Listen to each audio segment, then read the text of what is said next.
તો વલસાડમાં સ્ટન્ટ કરતા 9 યુવકની ધરપકડ. ડુંગરી નજીક કર્યા હતા બાઇક સ્ટન્ટ. રેસ્ટોરન્ટના પાર્કિંગમાં સ્ટન્ટ કર્યા હતા. સુરત, નવસારી, વલસાડના યુવકોએ આ સ્ટન્ટ કર્યા હતા. બાઇક રાઇડર્સની ઇવેન્ટ કરવામાં આવી હતી, જેમાં 8 બાઇકર્સ ઇવેન્ટ મેનેજર સામે ફરિયાદ દાખલ થઈ છે.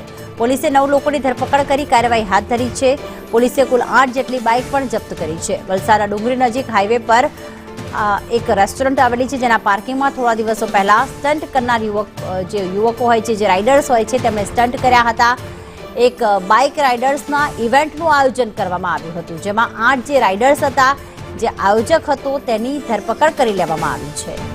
જાવેદ અમારી સાથે જોડાઈ ગયા છે. જાવેદ, ઇવેન્ટનું આયોજન કરવામાં આવ્યું, આસપાસ કેટલા લોકો આ ઇવેન્ટ જોવા માટે પણ આવ્યા છે, શું વધુ વિગતો હાલમાં શું મળી રહી છે આ ઘટના અંગે?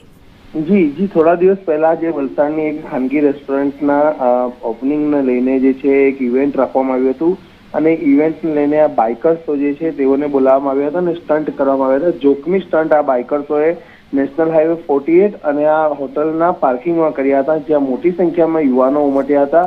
આ સ્ટન્ટ જોવા જો કે ત્યાં કોઈ મોટી ઘટના પણ બની શકશે, પરંતુ જે છે આ જે મેનેજર જે છે તેણે આ ઇવેન્ટ રાખી હતી ને તેમાં બાઇકર્સો સુરત અને નવસારીથી આવ્યા હતા. જો કે આ ઘટના બાદ જે છે વિડીયો વાયરલ થયા હતા અને ડુંગરી પોલીસે જે છે સીસીટીવી અને વાયરલ વિડીયોના આધારે જે છે ફરિયાદ નોંધી હતી અને આજરોજ જે છે આ 8 જે બાઇકર સ્ટન્ટમેન છે તેઓને ધરપકડ કરી છે. તેઓની મોંઘીદાર બાઇકો કબજે કરી છે અને ઇવેન્ટ મેનેજરની પણ પોલીસે ધરપકડ કરી છે.